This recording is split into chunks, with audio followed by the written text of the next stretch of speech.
Our last speaker, Tarah Wheeler, poses a really interesting question. And she poses it far more eloquently than I can. But simply, as people in technology and as technologists, what is our responsibility, our moral responsibility, as we are making these seismic decisions that have impacts on millions and billions of people's lives? What is our responsibility? That's how we, as we created this story arc for NEXTECH today, how we thought the story could end, at least for today. And so please help me in welcoming Tarah Wheeler to the stage. Tarah. Thank you so much. Wow. Good afternoon. Who's got the coffee? Wait, who's got the scotch? You got both? I'm glad to hear. Can you just, okay, so a half and half mixture is going to work. Yeah, the great thing about being a speaker is be like, all right, and I'd love a scotch and I'd love it waiting outside. That's my compensation for being here at 4 o'clock in the afternoon. And that was a backwards one. There we go. All righty. What the hell am I doing here right now at 4 o'clock in the afternoon on a Friday, and what are you doing here? Think about that question, right? And I mean, I actually hear people starting to talk about it right away, because unless we ask ourselves that question, what are we doing sitting here right now? Sometimes it's easy to float through the day and not ask ourselves, what is it that we're trying to accomplish with the work that we do, with the technology that we stick inside our head, with the work that takes over our lives. It certainly takes my life over. I'll tell you right now, there's about 347 emails that desperately want my attention. And yet, going through those emails on an everyday basis, it's so easy to forget that what we're doing here has bigger implications, has wide-ranging, global-reaching implications.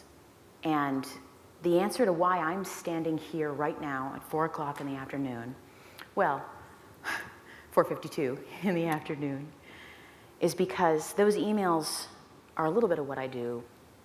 The real thing I do is I build the future, and so do you. I'm standing here talking to you right now because you're like me. Every single day you make decisions that change people's lives. Sometimes it looks like a line of code. Sometimes it looks like a meeting that you didn't take. Sometimes it looks like a speaking engagement in front of a crowd of high school kids that just want to know what technology's like. The reason I'm here is I love building the future. If you're questioning your love of building the future, you don't have to raise your hands right now, then this is for you. So, who am I? I'm a hacker. I didn't really get that title until maybe 4 or 5 years ago, I think. This is actually me. There's a great comic strip out there called Hacker Strips, and the gentleman who did this was a lovely present. They decided to show me, as they sometimes thought of me, someone who is busy dashing all over the world, trying to have conversations with people about what it's like to look backwards and forwards and see what the future is going to be like. I hack the future, I suppose, is a good way to put it.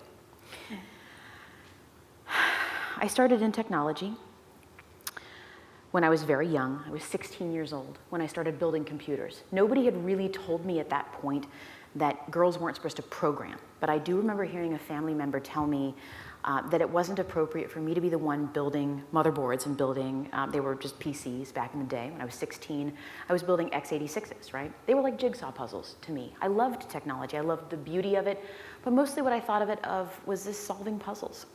I'd started out on a farm, and so I was the furthest thing from a technologist, except for one thing, which I'm going to guess is common with everyone in this room. I had to solve problems on my own every single day. I was very alone a lot as a kid. And the thoughts and the way that my brain developed being a solitary problem solver made me that natural for technology, and for a couple of other fun things I got to do in the future as well. Tracking my way through academia, it turns out in this really awesome interview I did back in the day, Microsoft didn't really understand the difference between game theory and game design. And so coming out of a math program at University of Michigan, they pulled me onto the Halo team.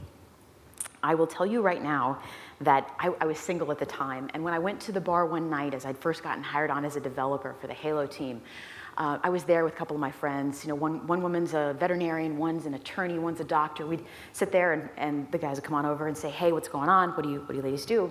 They'd say, oh, I'm a patent attorney and I'm a developer, and I would raise my hand and say, oh, I'm on the Halo team, and it was like the culling of the gazelles.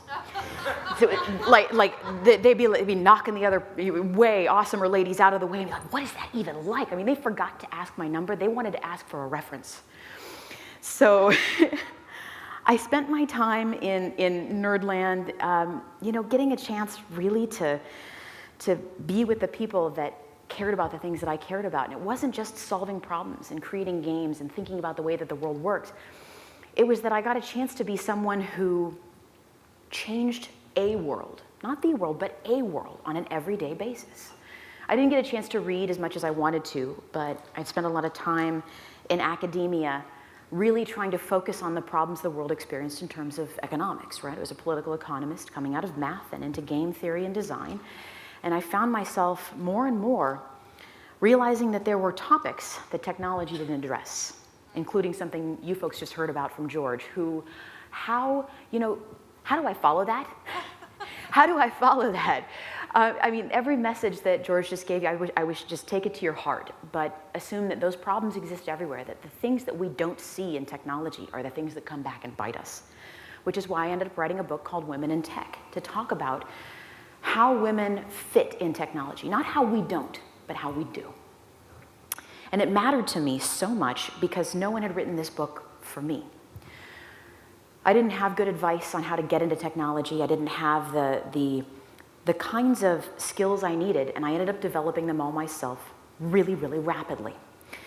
And over the course of a lot of high-pressure, short-term interviews, I got what I needed to help other women get into technology.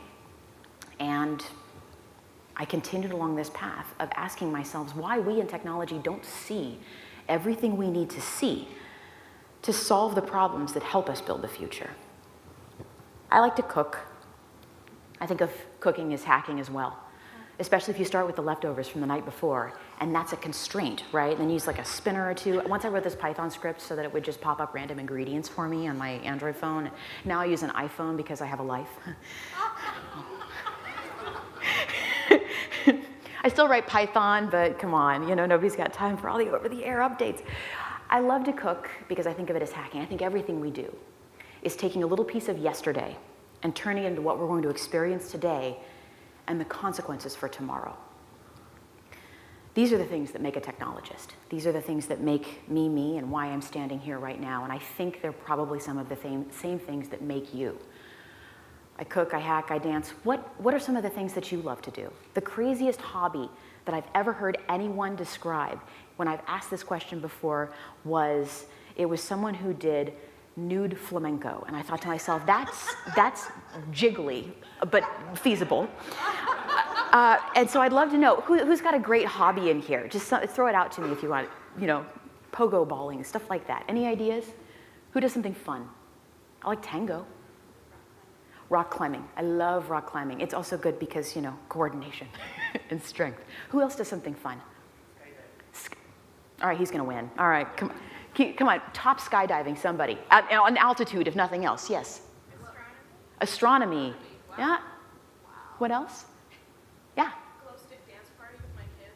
Glow stick dance. No, that wins from skydiving. Got it. Glow stick dance party with your kids. What do you do?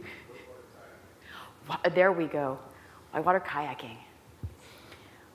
Every single one of you is going to tell me right now, and I know it's true, that those things that you do to develop out your brain make you better technologists, make you people that think on a wider spectrum, right?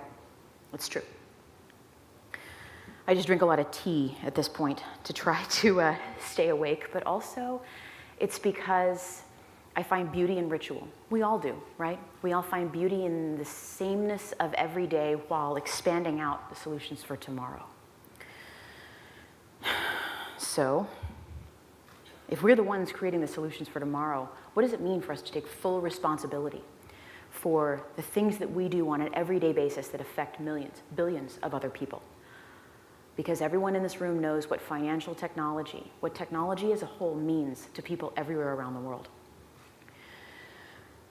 I work on information security, and I think of myself not just as a security researcher, but a hacker, because I ask myself questions like, what is money? Who knows what money is? What is money? Not rhetorical. Throw them out. Throw some answers out. An instrument. Good. Okay. What else is it? Time. Excellent. What else? Stored value. Guess what else it is? It's friggin' imaginary. Right there. It's imaginary. And yet, it's the thing that makes all of us function on an everyday basis. We can shape the concept of money by shaping how it gets transmitted. What is financial security? It's also frictionless globalization. The way that we get money back and forth from one place to another, and whether or not it is safe in the transfer from one place to another, is the thing that makes the world, if not literally go round, certainly the place that we all can function in. Okay? The amount of money that is required to buy a loaf of bread in Kenya is not the same amount that is required to buy a loaf of bread in Peru, or in Atlanta, or in London. And yet, in every one of those locations, people still need to buy loaves of bread. Money's transferred to and from them on an everyday basis in a way that is opaque to most people, but it's not opaque to us, to the people in this room, right? We're the ones making money travel from one location to another, value, stored value, so that people can buy that bread. When we think about transactions and the number of people who on an everyday basis need to function in a monetary economy where money often isn't the thing you hold in your hand. It's not the cash. It's something that transfers over PayPal or Venmo or Square Cash or via any kind of ACH transfer or SWIFT transfers. We start thinking to ourselves that the way transactions occur and removing friction from them is the way that we can improve value and improve the number of loaves of bread that can get bought in Atlanta, in Peru, in Kenya. So, $1.25 quadrillion were transferred last year via SWIFT transfers. Okay? 1.25, that's a real number. That's an actual thing. That's not a number, quadrillion. Yeah. That's not a number that was made up on Star Trek. Quadrillion. Okay? I can conceive, sort of $1 million. I can almost grasp what that looks like. I can't really get $1 billion. It becomes conceptual at that point. At quadrillion, I start to ask myself questions like, where exactly is Alpha Centauri? I bet she knows. And the idea of finding a way to make transactions between people on different sides of the world frictionless is also a way that we in technology can communicate our desire to improve the standard of living, the existence and the security, the privacy and the freedom of people all over the world. So the question I have for you in this room is, what's the responsibility that you personally take for making sure that these transactions are frictionless, that they mean something, that they're not just numbers on a page, that they're not scrolling code, that they mean bread and a car payment and a mortgage payment and the steady use and transfer of resources all around the world. Economics becomes really dry until you see a country in famine and realize it was because someone screwed up the monetary rate, right? This is the moment where the people in this room get to take responsibility, along with me, for what it means to have secure monetary transactions. Secure transactions of any kind of communication matters, because if money is imaginary, if it's a concept, if it in fact is just data, ones and zeros transferring from one location to another, then I really want you paying attention, because the people in this room are almost certainly the ones who are guarding my mom's credit information, who are going to be in 3 years building the automatic driving system that my dad's going to be using. It became personal for me the moment that I started recognizing that the people that I worked with, the people I spoke to, the people that I follow on Twitter, are the ones making sure that my world is safe right now. Not functional, but actually safe. I'm not personally safe if I can't access securely my method of buying bread, paying my car off, right? Do you feel this sense of responsibility for the people that you protect, for the databases that you secure, for the finances that you watch transfer day to day? There's a reason I can get really passionate about money. It's because data is more important than gold. A dollar is a dollar, but if a dollar came attached with the names of every single person who'd ever held that dollar bill, all of a sudden that dollar's not just worth a dollar anymore, right? The metadata on a financial transfer is probably long-term, and this is me looking into my crystal ball, more valuable than the amount of the money itself.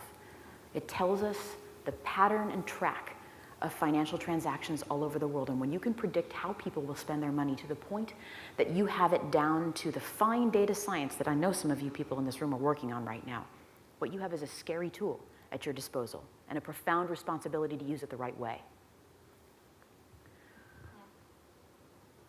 So if we store money and we store data, who are the people securing the data that we're collecting from those financial transactions? Raise your hand if you're one of those people. I am. Right? Good. For all of you in this room who just raised your hands, first, thank you for your service, because you're keeping my mom safe. Second, do you take it seriously? Do you take it seriously enough that you recognize the devastating nature of the responsibility that's been laid upon you? This is more, this is so much more than just a job making sure that the sprockets function properly, right? This is so much more than making sure that whatever studio, whatever script, whatever kind of security that you've implemented is functioning properly according to PCI compliance. PCI compliance is a very low bar to jump over compared to what actually needs to happen to keep data secure and keep people safe. If you're the ones who are building and storing the financial data that we as a global economy are using to create these frictionless transactions, to create and to store and to populate Fort Knox, I beg you, take it seriously, because my family matters to me, and it matters to yours too.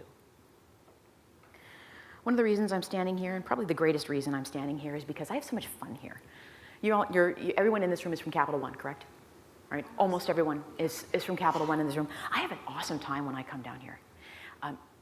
I love being in this room. I love speaking to people who take such joy in the work that you do, and the creativity of the beauty of creating something like DevExchange is extraordinary to me.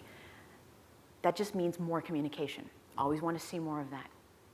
Securing that communication is key too, but the joy in the responsibility that you feel needs to be present as well. You have a profound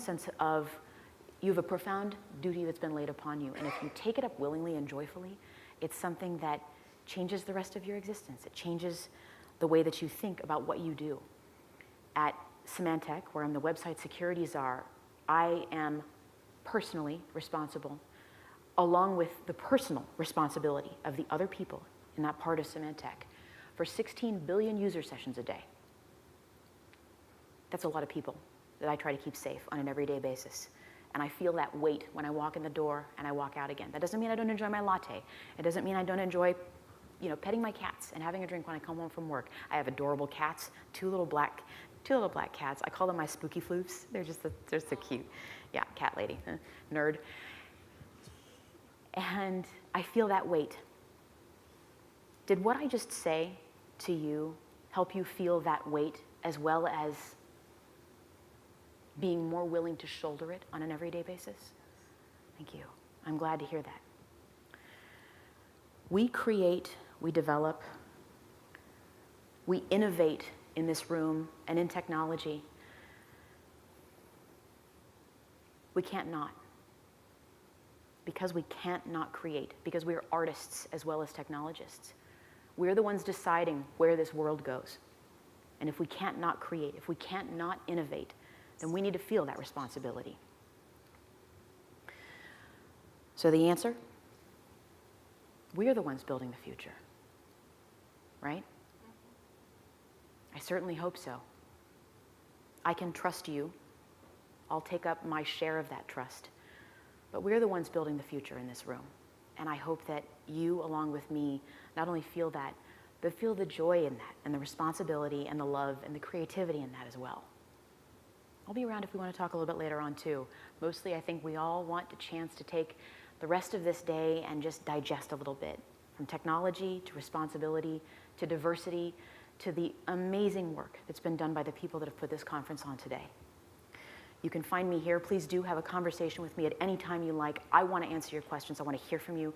But before we go to a couple of questions for me, can I please just ask everybody in this room, thank you so much, very much, to Sonia, to you, to absolutely everyone in this room who helped make this happen right now.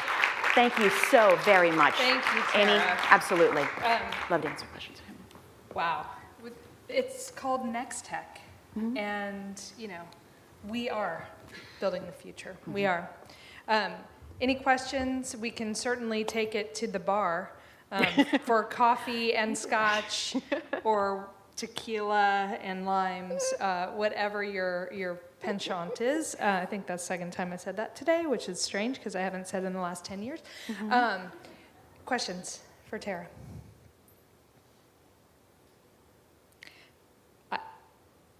I feel like you had the perfect ending idea and inspiration and challenge for us to think about that to this day, which started with David talking about API megatrends and sharing stories internally and externally, inspiration from so many people, from Google to IBM to programmable web to Capital One to a 16-year-old in Oakland, and now you. Thank you, thank you, thank you.